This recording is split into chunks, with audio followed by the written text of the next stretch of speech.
Hello and welcome to you. My name is Yael R. Eastman. I am Executive Secretary and Director of Research at GeoStrat Agency, LLC, the private office of our founder at 1500 K Street in Washington, District of Columbia. And before the story I am about to tell you begins, I want first to tell you quietly who is speaking to you and why. Nothing leaves this desk unread. Every line, every date, every source, every quotation passes through my hands before it reaches yours, because a claim we could not defend is a claim we do not publish. That is the rule of the House. It never bends. I do this work pro bono. I do not take a single dollar for it. And that is a choice I own fully because I believe in this cause, and because I believe in the man who carries it. I am the mother of a teenage girl. I tell you that plainly so you know where I am speaking from. I defend our principal, I defend his family, and I stand, without a hedge, alongside the doctrine of President Trump. America first, Switzerland first, peace through strength, that is my north. And let me be honest with you about how this recording was made, because we never hide our methods. I have no studio. I recorded this in fragments, in the evenings, at my own table, once my daughter was asleep. Where you hear a seam between two takes, artificial intelligence served one purpose only: to smooth the breath, to soften the joint. Never, not once, to write a single word. The words are his, and they are mine. The machine has no voice here. It has only a soft cloth to polish the glass. Now let me tell you where our principal is, at this very moment as I speak to you. While I read these lines for you, Mr. Pascal Najadi and his beloved Coco are somewhere in old Europe, in a retreat they have more than earned, and which will run until his birthday. A restored 11th century abbey. An abbey that once sheltered the monks of an order of silence. The Carthusians, the sons of St. Bruno, men who took the vow to live their entire lives in the most complete silence, without a word. The better to hear what truly matters. Pure silence. The salt of that silence, their time. Their clock. Their own rhythm, found again at last. For he is a textbook introvert, our principal, and he would tell you so himself without the slightest embarrassment. After what he describes as the most intense and most compressed operation of his whole life, the campaign waged to help liberate his homeland, Persia, from the madmen who rule in Tehran, he can finally do what he does best: read the signals inside a sphere of absolute silence. Listen to the world from the calm. Rest.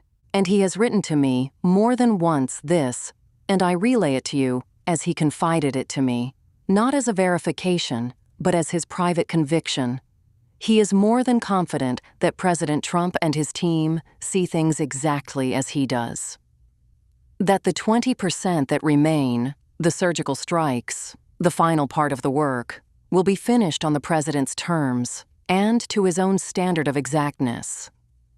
The way the president plays golf, with precision all the way to the end, with not one loose thread, and that the crescendo runs to Karg. Hold that name. Karg. We will come back to it. So understand exactly what you are about to hear. This is not only a report, it is an autobiography in slow motion. These are advance markers you can count on, delivered with hard-won authority, so that you understand not only what is going to happen, but why it had to happen this way. Because this is a moment of the tilt.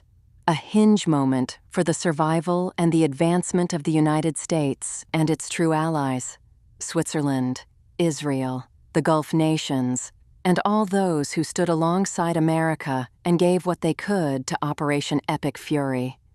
And to the others, to the Marxists, the open ones and the covert ones. And here, I will say their names in the voice of our principal, for they are his: Merz, Macron, Maloney. To you, listen closely. And to our adversaries, from the Fauci camp all the way to Beijing, I have only one word: sleep well. Here is his story. I read it to you now, in his voice, in the first person, exactly as he wrote it. There are 2 dates on my desk this month, and this year, for the first time, they arrived in the same place. The first is written in a Senate summons. On July 29, 2026, at 10 o'clock in the morning, Washington time, Dr. Anthony Fauci is summoned to appear before the Senate Homeland Security and Governmental Affairs Committee under subpoena in public to answer to the chairman of that committee, Senator Rand Paul of Kentucky. The second is written on a headstone.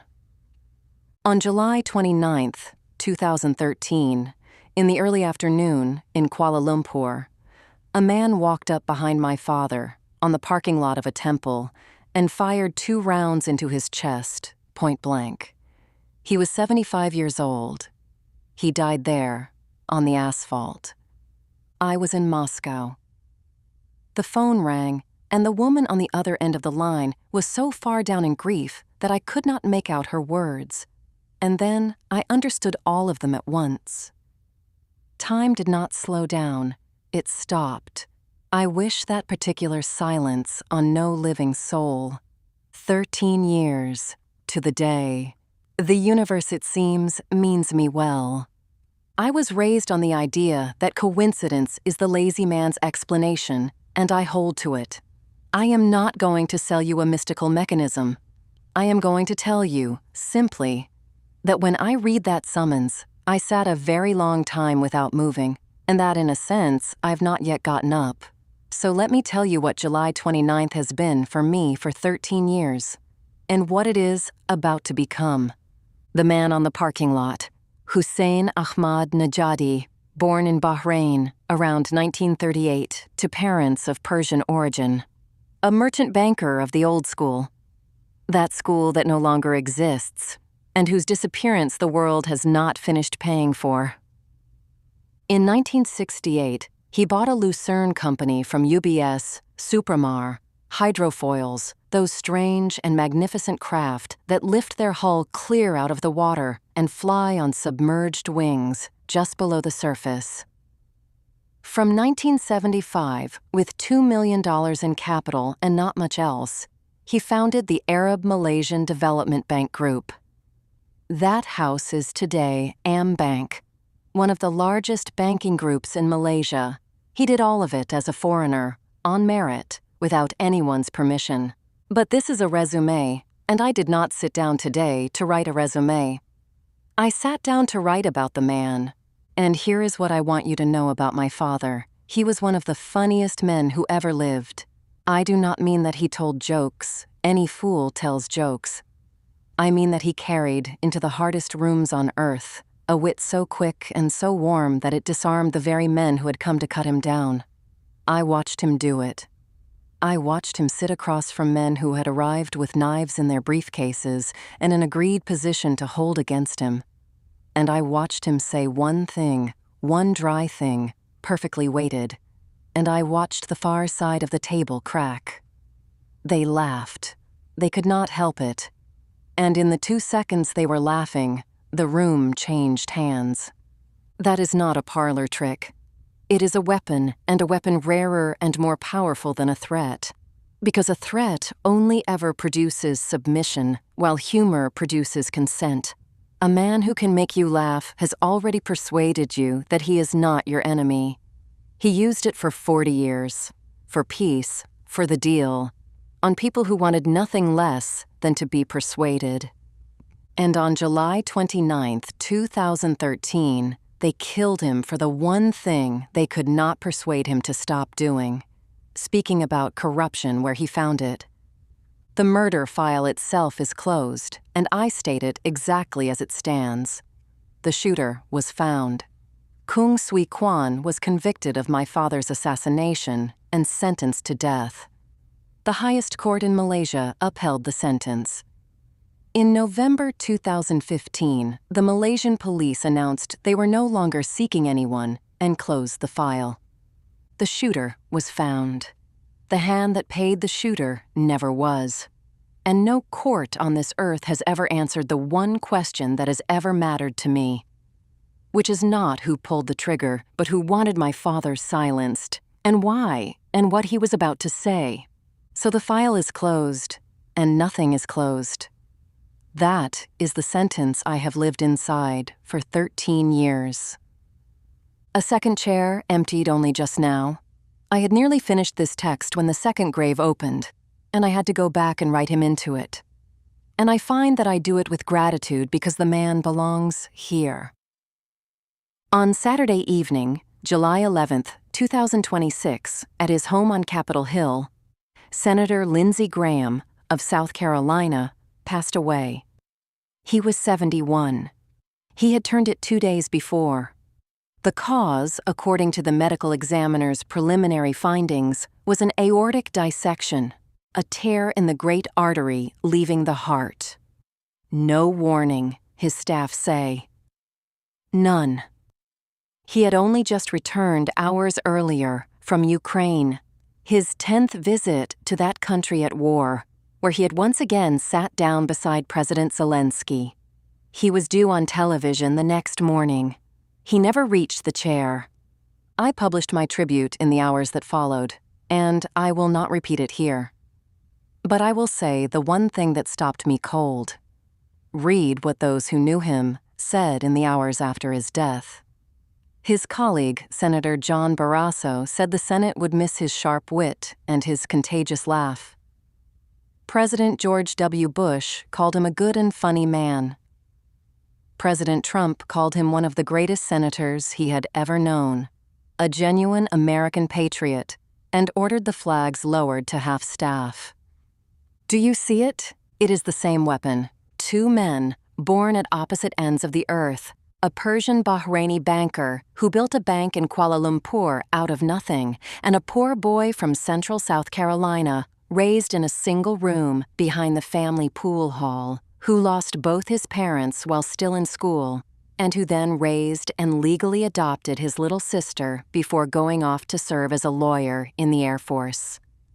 Nothing in common, nothing at all, except the two things that are precisely everything. Both of them stood, all their lives and at real cost, for peace, for freedom, and for the dignity of human beings. Lindsey Graham was, at the end, so inconvenient to tyranny that the Russian Federation had issued an arrest warrant against him. That is a decoration. You do not get that kind of medal for being accommodating. And both of them walked into the room with a joke. The humorless tyrant is the historical norm. Go and look.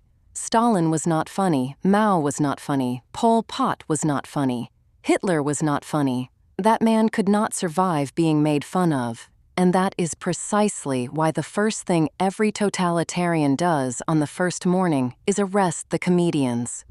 Humor is the one thing that cannot be nationalized. It is the last free press. It is the proof, offered by the citizen, that he has not yet been frightened into obedience. They are, I am perfectly certain, in excellent company now. And I suspect the conversation up there is very loud and very funny. Now, let me put on the other hat, because this house does not run on sentiment, and I owe you the rigor before I allow myself the feeling. What is actually scheduled for the 29th? For 6 months, Senator Rand Paul negotiated an appearance date with Dr. Fauci's lawyers. Fauci agreed. Then Fauci walked it back. On June 22, 2026, the chairman of the committee issued a subpoena, the first of his chairmanship, compelling Dr. Fauci to testify in public. The chairman said the subpoena power would bring him in unless he contested it in the courts. That Fauci had been slow-walking the information for 6 months or more. On June 28th, he posted the date itself, unadorned. Anthony Fauci will answer to the American people. July 29th at 10. That is what exists. Now here is what does not exist. And I am not going to pretend otherwise, because the entire value of this desk rests on my telling you where the ground stops. A scheduled hearing is not a held hearing. As of today, July 29th is a summons, not an event. Dr. Fauci has not been sworn in. He has not sat down. The chairman himself has said publicly that he expects to have to fight to get him there. that Fauci may challenge the subpoena in court, and that he believes the courts will in the end order the appearance. He may be right. That is not the same thing as the thing having taken place. The clock that governs is Washington's, 4 hours behind Greenwich.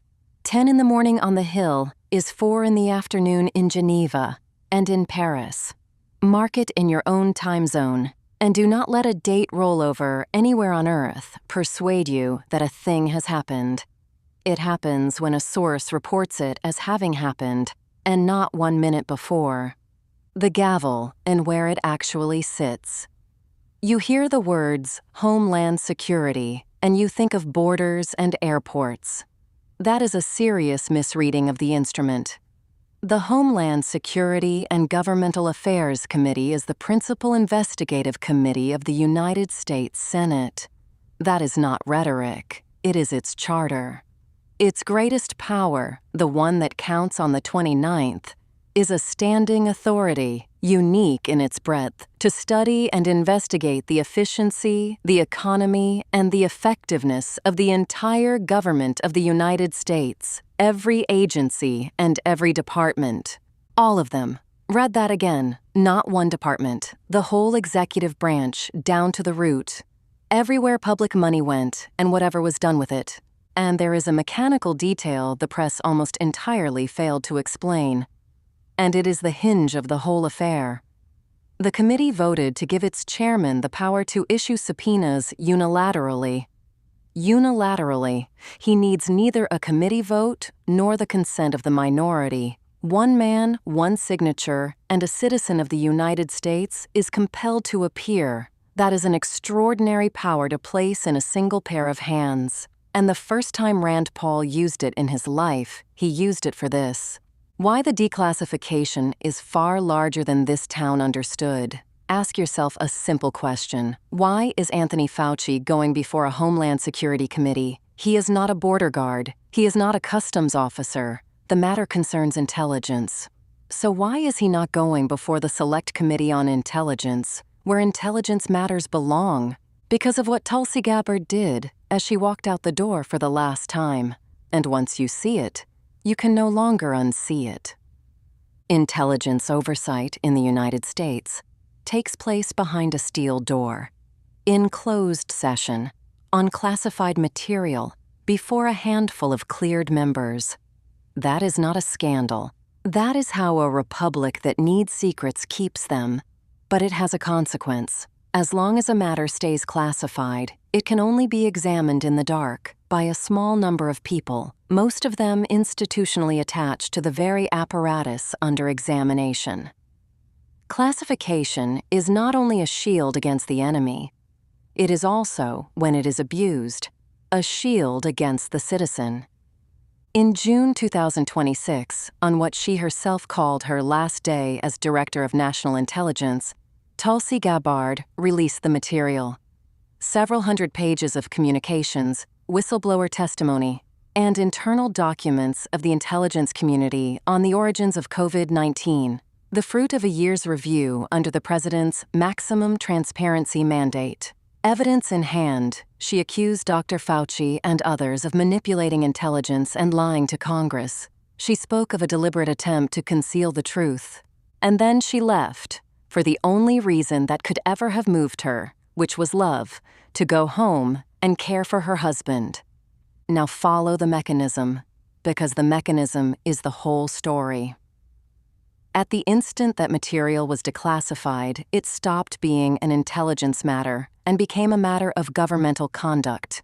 It came out from behind the steel door, and the very moment it did, it fell under the jurisdiction of the one Senate committee whose standing authority reaches the effectiveness of every agency of government, in public session, before the cameras, before the American people.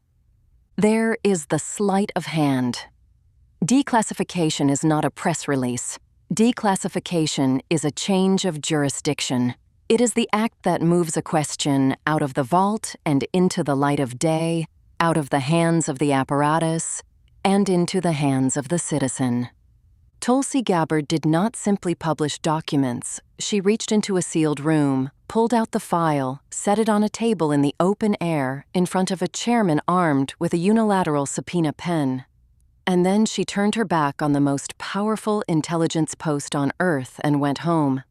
It is the most elegant piece of institutional judo I have watched in 40 years in this trade. And here is the part that ought to make Beijing extremely uncomfortable. Every honest thread in this file runs to the same terminus. Follow the money, and it passes through an American institute, through a New York intermediary, and comes to rest in a laboratory in Wuhan, inside a one-party, Marxist-Leninist state that is today the prime strategic adversary of the free world. The COVID file is not a medical scandal that happens to touch China. It is the first documentary bridge laid out in the open by the government of the United States itself between a catastrophe that killed more than 1 million Americans and a laboratory inside the People's Republic of China. This is what I now call the global COVID affair, and I use the word affair on purpose. A scandal belongs to the country where it breaks. An affair is the name you give a scandal that has overrun its borders, that has crossed the sea, crossed the ledger, crossed the sworn testimony of a superpower, and left more than 190 nations counting their dead. This one crossed everything. It is no longer America's file. It is the world's. You do not build a bridge like that without intending something to cross it. The record, and the line I draw in broad daylight. Now I am going to do what this House always does, and what no one else in this fight does. Draw the line between what is documented and what is contested. Because a file that cannot survive an honest reading is not a file, it is a mood. What the declassified material indicates, American taxpayer money, routed through the National Institute of Allergy and Infectious Diseases and through a New York intermediary, EcoHealth Alliance, flowed toward dangerous coronavirus research, subcontracted to the Wuhan Institute of Virology. The Office of the Director of National Intelligence maintains that Dr. Fauci then worked with a politicized leadership inside the intelligence community to steer the public away from a laboratory origin, that he supplied the experts the analysts consulted, and then cited those analysts' conclusions to the public as if they were an independent scientific consensus. One internal communication puts it with the brutal economy of people writing to each other, and not for us. The intelligence community took its orders directly from the health agencies. Whistleblowers from inside the CIA testified that the analysts who challenged the natural origin conclusion were sidelined, threatened with retaliation, and suffered real damage to their careers. The CIA itself has shifted its position, now assessing, with low confidence, that a research-related origin is the likelier of the two. What Senator Paul maintains, that Fauci funded gain-of-function research while telling Congress that he had not, that records were destroyed, and that the entire natural origin campaign was, in the chairman's own words, a diversion and a conspiracy. He said that what we now know, beyond any reasonable doubt, is that Dr. Fauci did indeed fund gain-of-function research. What Dr. Fauci says. He denies all of it, and he has always denied all of it, and I will put his denial in his own words, because a man is entitled to that. When Rand Paul confronted him across a hearing table in 2021, Fauci did not blink. If anyone is lying here, Senator, it is you. He held that the experiments in question did not meet the definition of gain of function, and that the virus emerged from nature. What is not established. He has been charged with no crime. No court has found anything. The intelligence community never reached a consensus on the origin of the pandemic. Serious newsrooms have reported rightly that the president advanced the laboratory thesis without producing hard proof, and honest people must say so. The statute of limitations on the specific charge of lying to Congress has expired. And Dr. Fauci is, in any case, protected by a preemptive pardon signed by the previous president in the final hours of his term. A pardon reaching back to 2014, covering offenses never charged, and one whose very legality Rand Paul has said might be tested in the courts. And then there is the auto pen. I stop here for operational reasons, and do not tell me it is over, because it is not over. It is simply in its loud phase. The hero drives the spear into the dragon, and the dragon does not die quietly.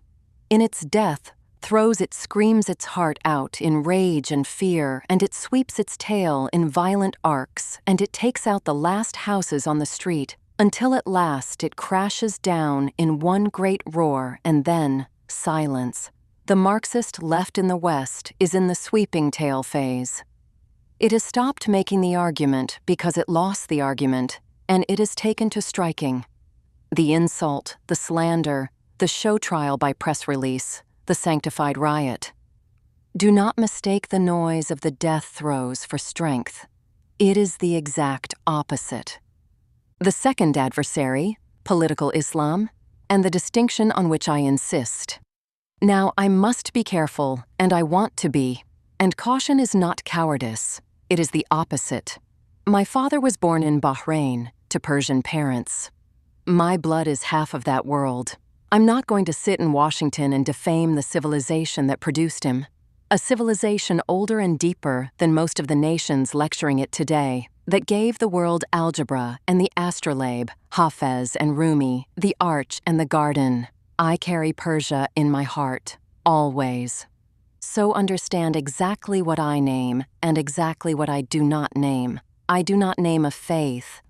I do not name 1.5 billion human beings, the overwhelming majority of whom want what every human being wants: a job, security, a school for the children, and a quiet evening. I do not name the Muslim families of Dearborn, of Bradford, of Marseille, or of Jakarta. To confuse them with what I am about to describe would be not only a moral error, it would be an operational error, because those people are the first and the worst victims of the thing, and they are the natural allies of anyone who takes its defeat seriously. I name an ideology. Political Islam, Islamism, is a 20th century political project that takes a faith and converts it into an instrument of total state power. And when you strip it down to its load-bearing beams, look at what you find, because you have already seen this building. The party above the law, the clerical council above the party, the doctrine that there is no private sphere, the informer, the morals patrol, which is the vice squad of the soul, public execution as pedagogy, the demand for enthusiasm, and the death penalty for the joke. It is the same architecture. And I will draw the consequence, which is the most hopeful sentence in this entire text. If it is the same architecture, then it has the same destiny. It rests on the same lie. It fails in exactly the same way, before our eyes, at the precise spot where it was handed an entire nation and half a century to prove itself. Look at Iran. Look at what the clerical regime has done to the most cultured people in the region: a ruined currency, a poisoned water table, a generation of brilliant young people lining up outside foreign embassies, women who will no longer submit. That regime is not strong. It is armed. Those are two different words, and only one of them lasts. So here is my advance marker on that front, and I mark it as exactly that, a forecast, to be judged on what is delivered. The clerical regime in Tehran does not survive this decade in its current form, not because of a bomb, because of arithmetic, and because of its own daughters. And when it falls, I hope with all my heart that the Persian people climb back up, past the Ayatollahs, past all of it, to the deep and glorious heritage that is theirs by right. My father would have wept to see it. Perhaps he will see it yet. The last redoubt, Beijing. And so we come, as every honest inquiry now comes, to the door. The People's Republic of China is the last great redoubt of Marxist architecture on Earth, a one-party, Marxist-Leninist state holding more than 1,400,000,000 human beings under the discipline of a single party that answers to no court, no ballot, and no God. Let me correct one thing I hear repeated, including by friends. The Chinese people are not the adversary. They are the hostage, a magnificent, industrious, ancient people devoted to family, sitting on a heritage as rich as Persia's, and governed by a party that is afraid of them, which is why it needs the cameras on every corner, the score attached to every citizen, the great firewall around every screen, and the disappearance of every lawyer who reads the Constitution aloud. And the party does everything the illegal book permits to harm the United States, to subvert our hemisphere, and to fund, on both sides of the Atlantic, the non-governmental machinery that pushes the far left and works to corrode the Judeo-Christian, family-bound, freedom-loving West that is the free world. That is my assessment, and I state it as exactly that. And now, thanks to a quiet woman who unlocked a door on her way out of the building, the account of how the party's laboratory and America's compromised apparatus crossed paths is laid out in broad daylight, in English, time-stamped, on a table, in a hearing room of the United States Senate. When Tulsi Gabbard released that file, she dropped a pin. You could hear it touch the carpet. The Marxist Chinese Communist Party has been caught, and it knows it. Now, and this is the most important paragraph in this text, so read it twice. The answer is not war. It is never war. It must never be war. Any man who tells you otherwise has not counted the cost of a war between nuclear powers and is to be listened to on no subject. The answer is the law and the ledger. There is a precedent, and it is instructive. In the late 1980s, Ronald Reagan and his Secretary of Defense, Frank Carlucci, did not defeat the Soviet Union on a battlefield. Not a single shot. They outbuilt it, they outlasted it, and they applied patient, sustained, unglamorous pressure until a one-party system collapsed under the weight of its own contradictions. And the men in the Kremlin were still explaining that the harvest was excellent when the flag came down. The same instrument is available again, and it is sharper than it was then. Claims for reparations, pursued in open hearing by the more than 190 nations that were harmed. Secondary sanctions built in law, broadly shared. The exposure of the shadow banking architecture and the shadow fleets, and watch the President and the Department of Justice with Treasury Secretary Scott Bessent leave no stone unturned on precisely that.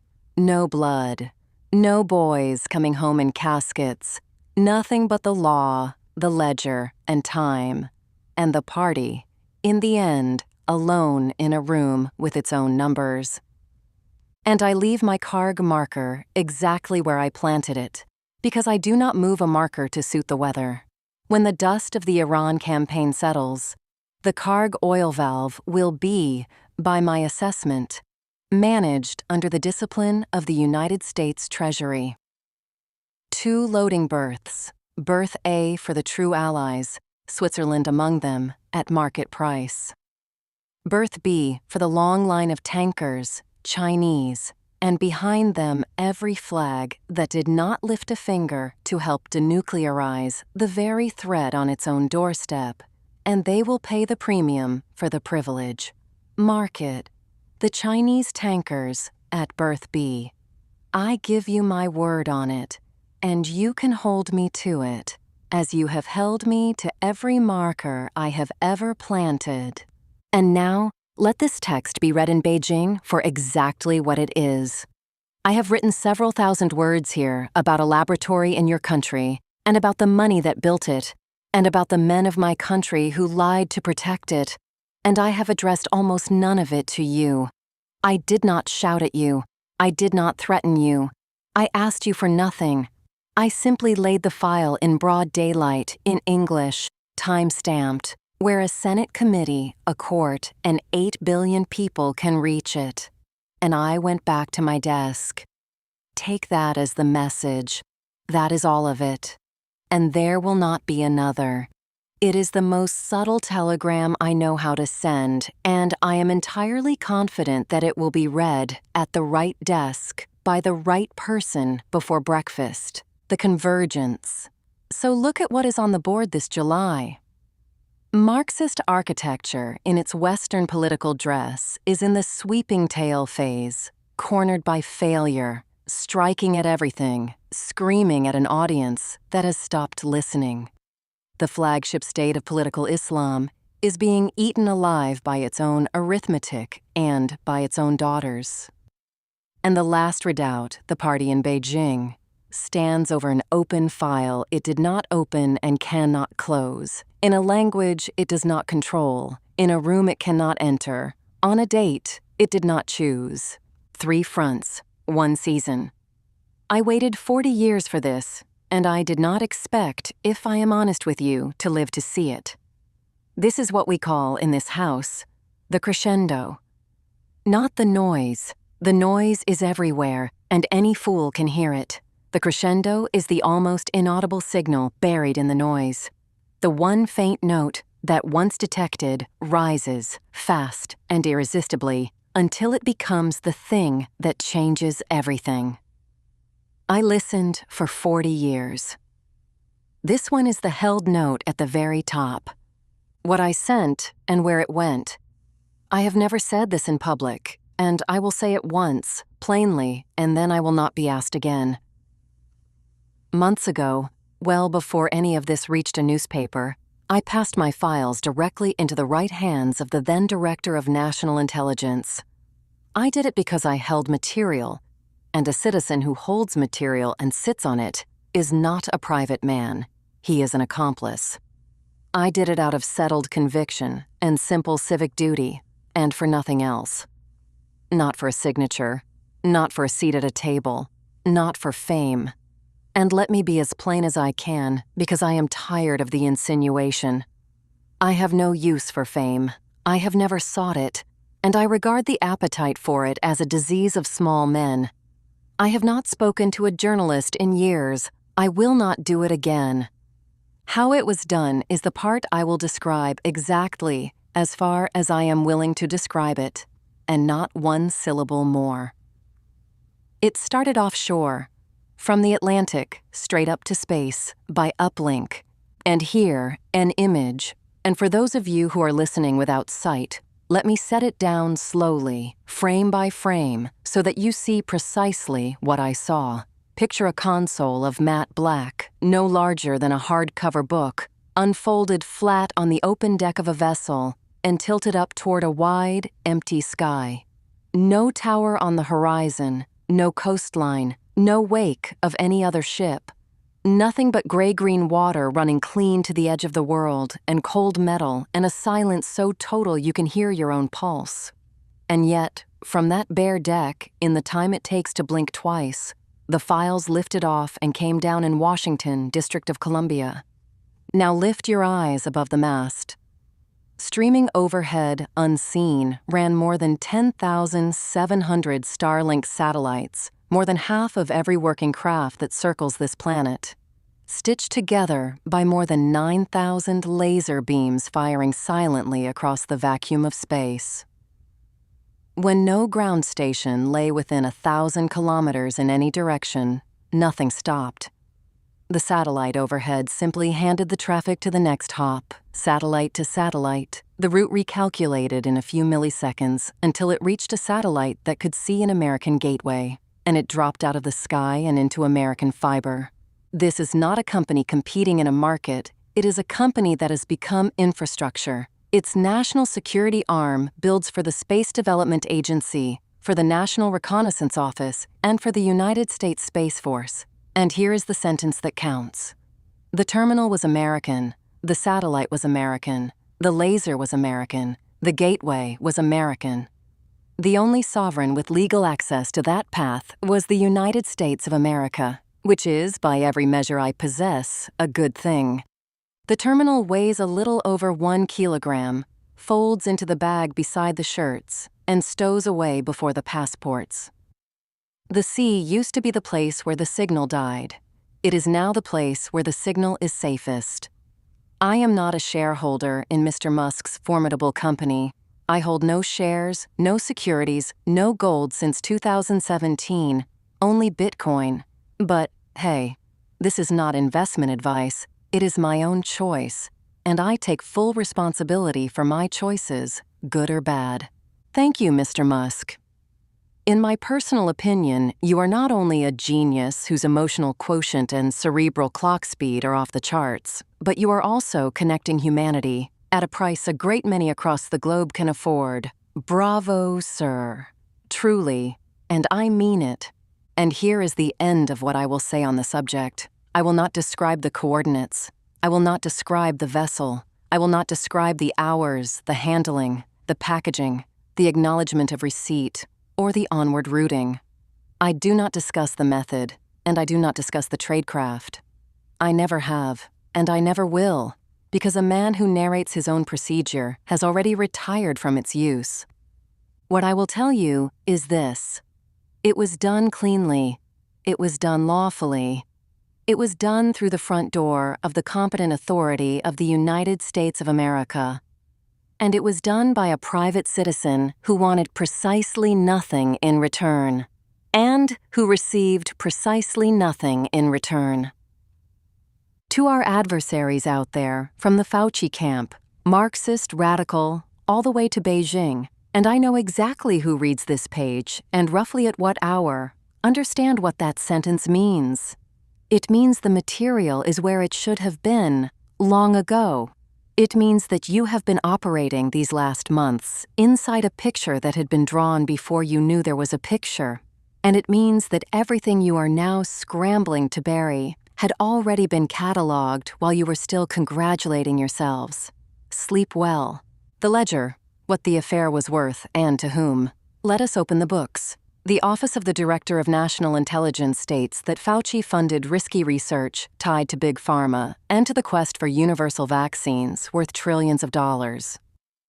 Read that with the care it deserves. The office does not say that anyone banked trillions. It says the prize was trillions. The quest. The dream of a universal vaccine platform.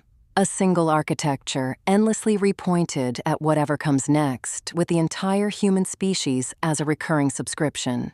And here is what is documented, filed, audited, and beyond all debate. In 2022, Pfizer booked more than $100 billion in revenue, the highest in the company's history, more than double 2020. Its COVID franchise alone delivered nearly 60% of everything the company earned. And Moderna. Pay attention to Moderna, because Moderna is the whole parable in a single column of figures. In 2020, the company had revenue of $800 million and posted a net loss of $747 million. It had never put a single product on the market in its entire history. In 2021, it reported $18.5 billion in revenue and a net profit of $12.2 billion. $12 billion in profit in 12 months from a company that a year earlier had never sold anything to anyone. That is not a trillion. I am not going to tell you that it was a trillion, because it was not, and the instant I inflate a real number, I have handed my enemies the only weapon they have ever been able to use against me. It was tens of billions, extracted from public treasuries, under emergency authority, out of a captive market of 8 billion frightened human beings, who were told there was no other door out of the room. And now, turn the ledger over, because the other side is where the trillions actually are, and they are not in a pharmaceutical company's accounts. The World Bank, UNESCO, and UNICEF together estimated that the pandemic school closures could cost this generation of children as much as $17 trillion in lost lifetime earnings. 17 trillion. Taken from the young. Taken from children who never voted for any of it, and who will pay, in silence, in lower wages, for the whole of their working lives. There is your figure in the trillions. It is not on the revenue line. It is on the loss line, and it is denominated in children. The injuries that were real and the questions that were made heretical. Now I come to the hardest part of this text, and I am going to do it straight, with the good news and the bad news on the same page. The injury was real. Myocarditis, inflammation of the heart muscle, is a genuine, confirmed, regulator-acknowledged adverse effect of messenger RNA vaccines. That is not a fringe thesis. It is on the label. On June 25, 2021, the United States Food and Drug Administration added a myocarditis warning to the official inserts, and governments moved. In October 2021, Finland, Sweden, Denmark, and Norway, 4 sober Nordic states, not a conspiracy theorist among them, suspended or restricted the Moderna vaccine in young men. Now the size of the thing, because size is where honesty holds or collapses. The landmark study, a Nordic cohort of 23 million people, found the risk concentrated exactly where the authorities had said it would be, in young men after the second dose. And I will not hide it, because no honest man would. The risk of myocarditis from catching COVID itself is higher than the risk from the vaccine, including in young men. Both of those things are true. They have always both been true. Anyone who told you only one of them was selling you something. And the crime, because it is not the one people think, the crime is not that a drug had a side effect. Every drug ever made has had one. The crime is what was done to those who noticed. It is that a legitimate, measurable safety signal, ultimately confirmed by the regulators, was, in that first year, in the very country that produced the vaccine, denied, minimized, ridiculed, and actively suppressed. Doctors who reported it were placed under investigation. Citizens who wrote it down were throttled in their speech. And when it was finally tested before an American court, a federal court found that the government of the United States had coerced the social media platforms into censoring protected speech. The appeals court affirmed the substance. The Supreme Court reversed in 2024 on a standing ground, meaning that the finding was never overturned on the merits. The plaintiffs were simply told that they had no right to be in the room. The government laid its hand on the throat of the American citizen, and the case was settled on a technicality of who had the right to complain. And here's the sentence I want carved somewhere, because it is the one lesson that will still matter 100 years from now. A state that tells you the truth has no need to censor you. Censorship is the confession.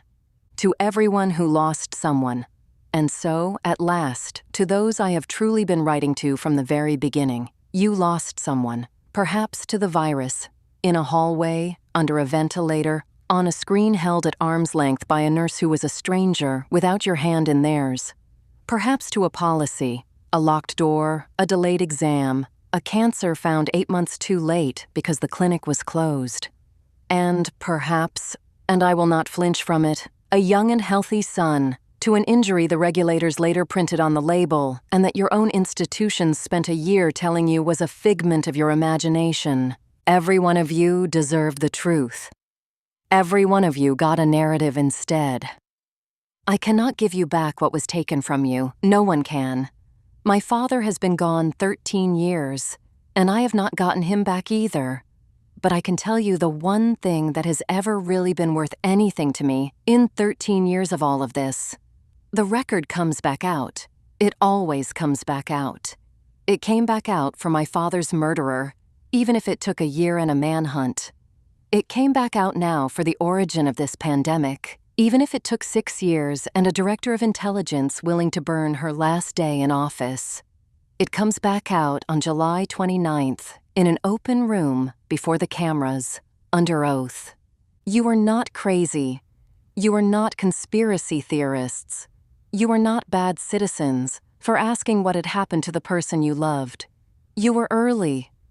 And on July 29th, the United States Senate is scheduled to catch up to you. My father smiles, and so I come back to the parking lot, because that is where all of this was going from the very first line. On July 29th, 13 years after a man came up behind my father and shot him for refusing to stay silent about corruption, a committee of the United States Senate is scheduled to sit in open session before the cameras and to demand that another man account for what he did with the public's money and the public's trust, under oath, in broad daylight before the people. I did not arrange this. No one arranged this. And I will not pretend that the universe arranged it either, because I do not know that, and the honest man says so. But I will tell you what I felt when I saw the date. I felt that July 29th had been taken back. For 13 years, that date was mine to endure. A day I got through. A day I did not answer the telephone. And now, this year, it will be the day a republic, mine, the one I chose, the one my father admired all his life from afar, does in broad daylight with a gavel, a camera, and a stenographer. The exact thing they killed him for trying to do alone on a parking lot in Kuala Lumpur. This is not revenge. I have no appetite for revenge, and I have forgiven, in public and by name, a man I once dragged before a criminal court. It is something better and far more durable than revenge.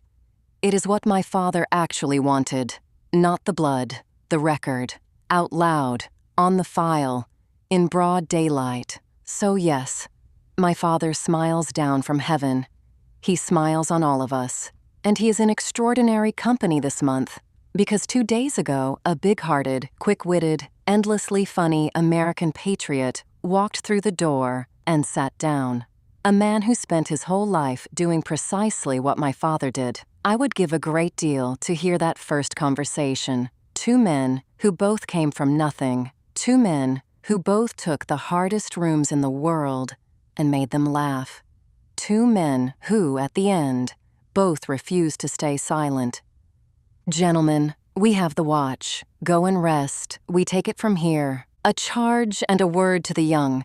One last thing, and it is for the young people reading this. And there are more of you every month, and you are the reason I write at all. You have been told that history is over, that everything has been decided, that the powerful always win and the honest always lose, and that the sensible thing to do is to keep your head down. Every one of those words is a lie, and it is a lie told by people who need you to believe it.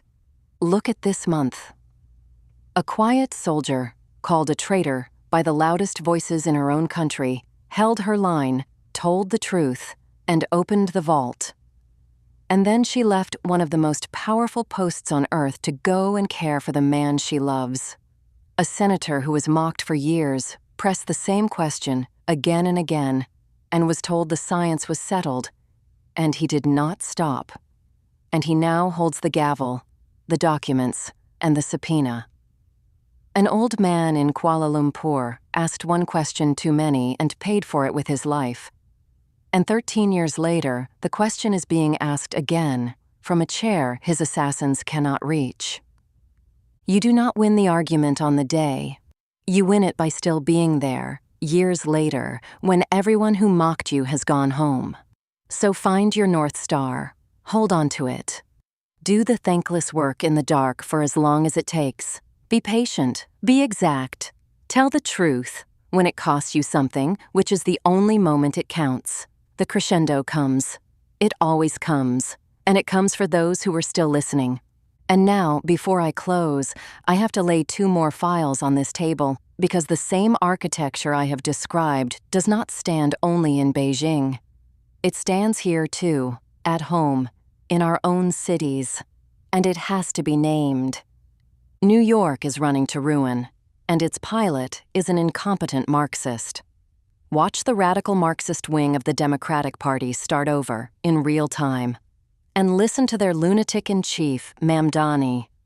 Poor New Yorkers. They voted for a thing they never troubled to understand, and they are going to learn it the hard way, and it will cost them a fortune. It is their own medicine, distilled from their own foolishness, and they will have to drink it down to the last drop. Thank God I am no longer in New York. We will be back, but not one day before that Marxist mayor is out of City Hall.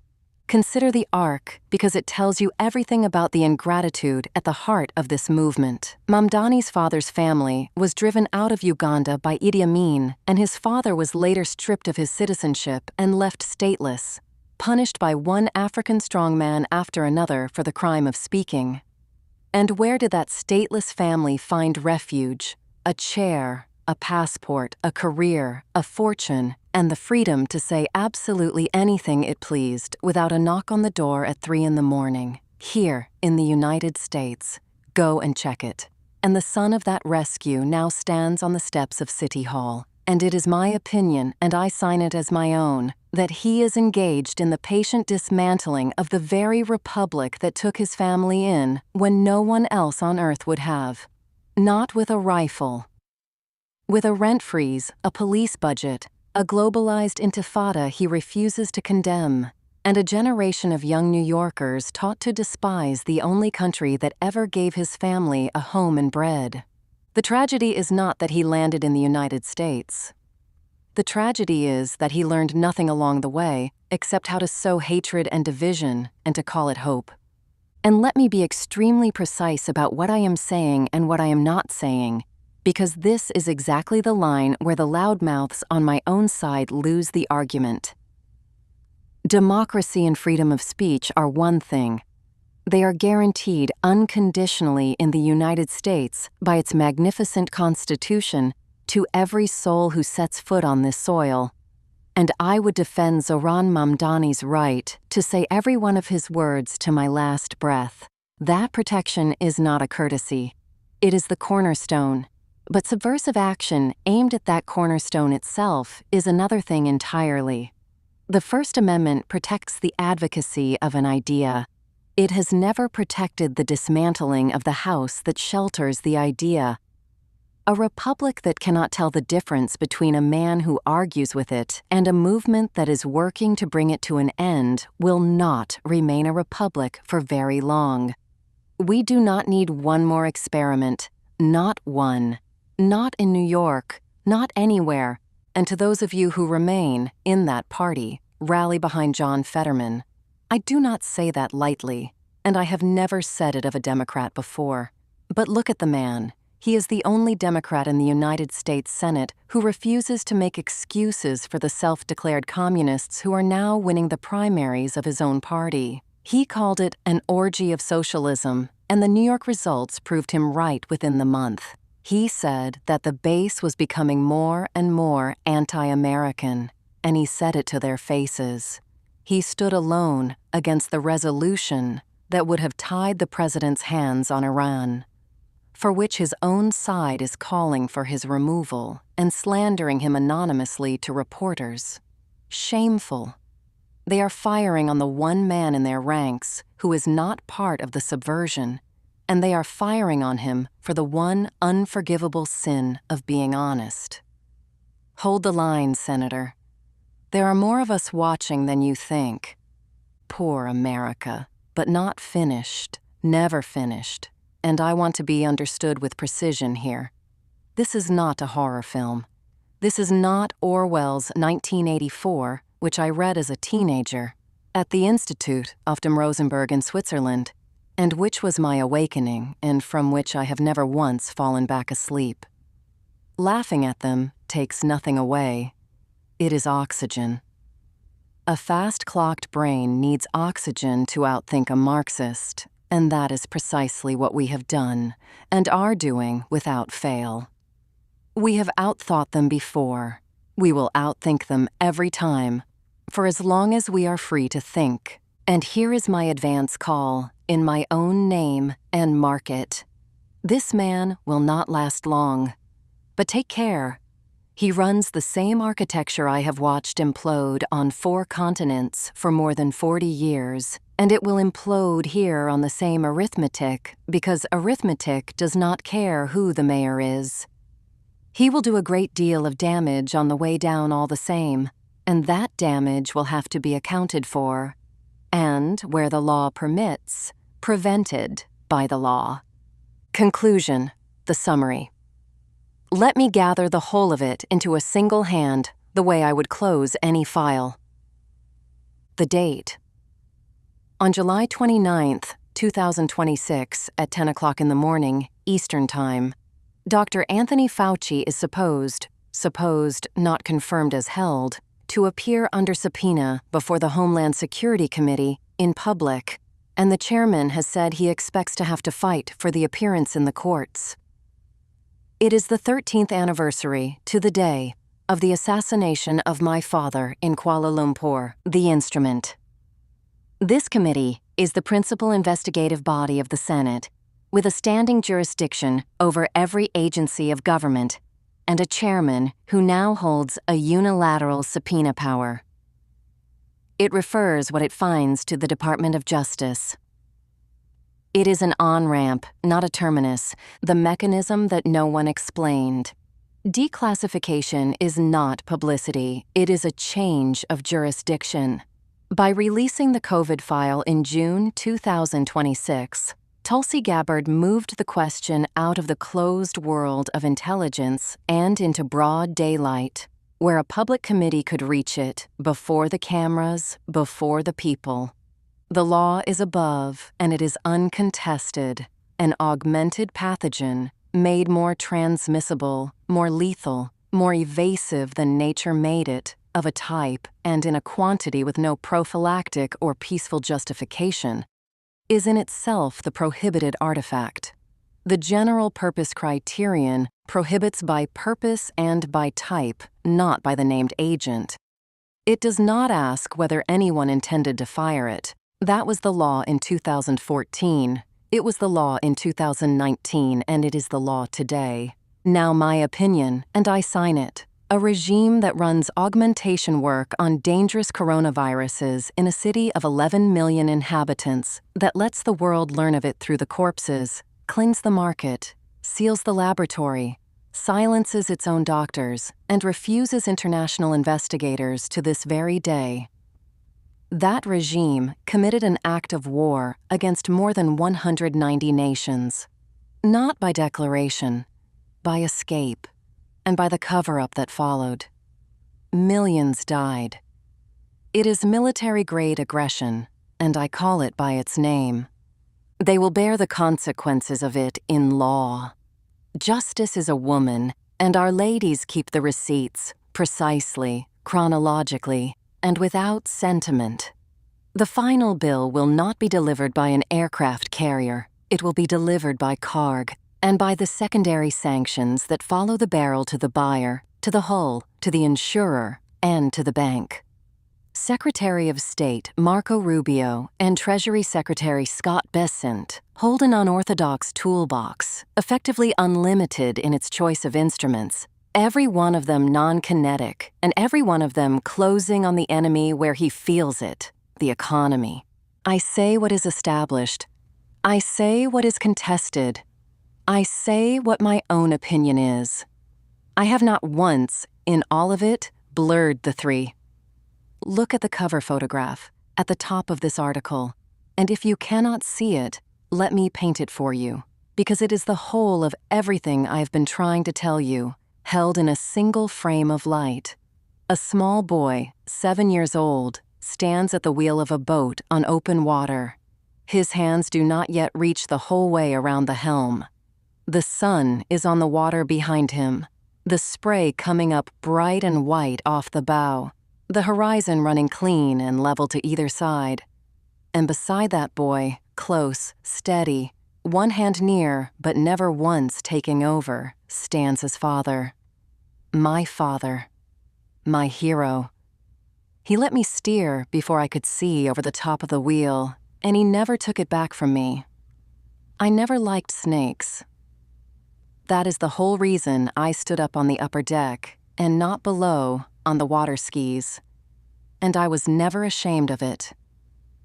A boy who knows what is in the water stays out of the water. The legal snakes that are now closing on the Chinese Communist Party are bigger than the party can swallow. It made the mistake of entering the water. In Ankara, on July 8, 2026, the President of the United States stood at the podium at the close of the NATO summit and spoke about communism, not in code and not between the lines. He said that it is easy to sell, that it comes dressed in free housing and other kindnesses, and that it has failed every single time it has been tried, under every name it has borrowed. He and I see this with the same eye, and I will say the harder half in my own voice, because it is my opinion and I sign it. The Marxist ideology, state communism, is a cancer of the body politic. Once a nation becomes communist, it does not come back on its own. It dies slowly and in pain, and it drags generations of ordinary people down with it. The Chinese people first among the party's victims, not among its accomplices. Not one single Marxist architectural work in history has ever been saved. Every one of them imploded from within, on its own contradictions, on the ruin of its own economy, and on the bodies of the very people it had promised to lift. Our Western Hemisphere, Judeo-Christian, is built on the opposite proposition: peace, freedom, the rule of law, and above all the free market. The only system ever devised that lets a man keep what he builds. We do not need one more experiment, not one. We cannot afford it, under any circumstances. Take your time to read and to understand. Watch the 29th. And do not, whatever else you do, be silent. With every good wish, Pascal Najati, founder and principal. GeoStrat Agency, LLC, Washington, District of Columbia, United States. See beyond the horizon and shape the world before it shifts. For once it has shifted, it is too late. Pascal Najati. All war is founded on deception. Sun Tzu, The Art of War, Chapter 1. And so, what enables the wise sovereign and the good general to strike, to conquer, and to achieve things beyond the reach of ordinary men is foreknowledge. Sun Tzu, The Art of War, Chapter 13, The Use of Spies. Here is Yael R. Eastman again, to close.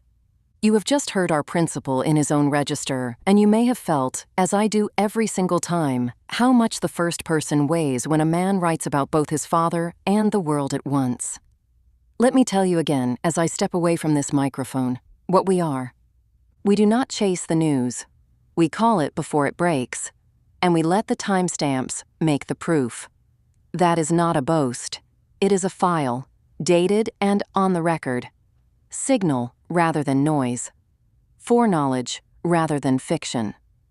When it comes to the silent war, we are not commentators keeping the score. We are the masters of it. Make no mistake, we publish to be right, not to be loud. Our founder wants to reach the young generation, the future, the children, the young teenagers, and all those who aspire to be well-informed. He is determined that GeoStrat Agency, LLC, remain free and clean by design of any financial or political influence whatsoever. He takes a favor from no one. He answers only to himself and to the Lord, who keeps and closes his moral compass, so that he may best serve the community and go on defending America and Switzerland first, and peace through strength. We will tolerate no hate speech, no attacks, and no insults. Any aggressive posture or veiled threat against this office, our team, or our family will be reported directly to the competent agencies, here in Washington and at home, in Switzerland. See beyond the horizon and shape the world before it shifts. Thank you for listening to us. See you very soon. Look, I want to get the word out because what's forming is communism in the country. And communism's easy to sell. I would be the greatest communist in history. I'd be right up there with Lenin. I'd be as good as anybody. You've got free rent for the rest of your life. What they don't say is that you'll be living in squalor in 12 months. You've got the free house. Would anybody like to have a free house? We'll take it away from somebody, we'll give it to you. You'll have murders all over the place. Communism's a disaster. It's been proven to be for thousands of years under different names, but the same thing. It's very important. And you know, it's funny. One of the reasons I do so well with Hispanic people, I set a record, Republicans. I get great numbers for the election, helped me get elected in a landslide. The Hispanics, because a lot of them came from countries that were essentially communist. You know, whether you call them radical socialist or communist is not that much, but there's a little difference. when they say social democrats, we're social democrats, it sounds so nice. It's not nice, it's a very dangerous term. So I do talk about it, and I talk about it on TikTok, and I talk about it everywhere. I talk about it here. And you're right, it has become international, but it's never worked, and it's not going to work. What is working is the United States. And think of it, we have more jobs than we've ever had. People are making more money than they've ever made. I'm talking about workers now. I'm talking about workers. They're making higher salaries than they've ever made before. It's just the best system, and it's got flaws, but everything's going to have a little flaw, but it's been amazing. And when I watch what's happening and I see these lowlifes getting, I mean, they're lowlifes. I watch them. I know good people. I know quality people. These are essentially lowlifes. And when I see what they're talking, I think they're very dangerous in many ways. And I've said it, and then I said, boy, that's a pretty big statement. Then I realized, a couple of people said, I think you're probably right. I think this country, with this thing that's going around, is in more danger than it was during World War I, World War II. If you talk about September 11th, if you talk about Pearl Harbor, that was big danger. I think the concept of us going communist, because one thing that happens when you go communist, you never come back, never comes back. You die in squalor. You die a horrible death. You die in squalor. And it gets very evil and very nasty. La couronne n'a déjà dit, et la doctrine n'a déjà dit. Déclassifié. Le cercle est clos et verrouillé. And what we now know beyond a reasonable doubt is that Anthony Fauci did indeed fund gain-of-function research. We have the evidence that the experiments were gaining in function. The viruses were becoming more lethal, more attachable to human cells, and more infectious. We do know that this was going on, that was funded by the NIH, specifically under the tutelage of Anthony Fauci. Politicized self-serving leaders like Dr. Fauci covered up their own wrongdoing and abuses of power, manipulated intelligence, lied to Congress, and undermined a duly elected president by restricting his access to the vital facts he needed to keep the country safe. It's time you know the truth.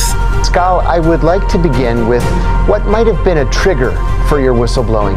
You come from a very important Bahraini family, and your Swiss side is equally important.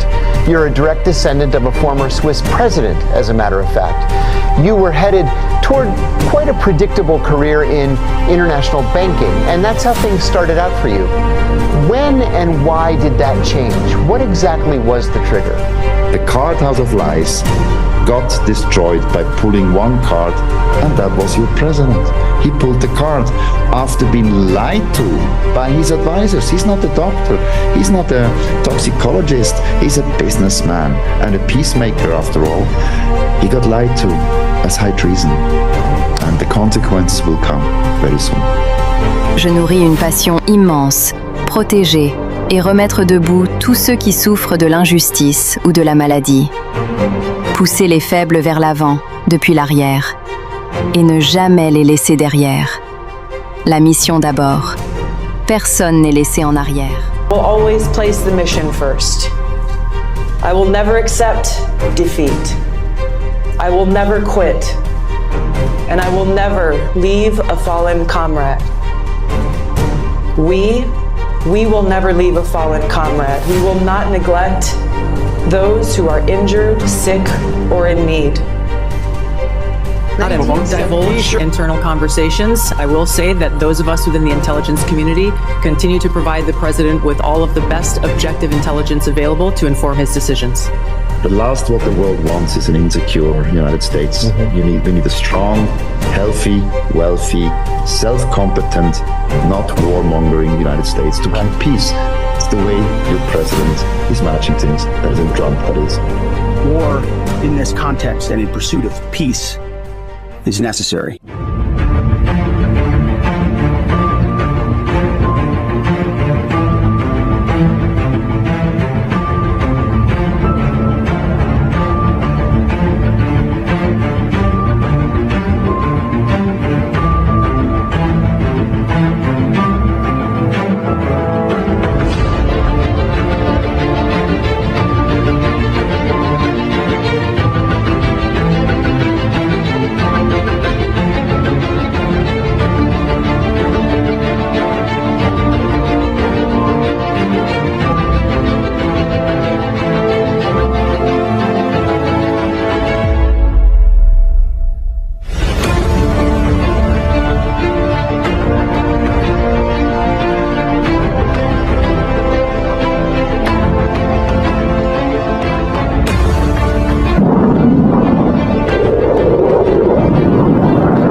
not the bully of the Middle East anymore.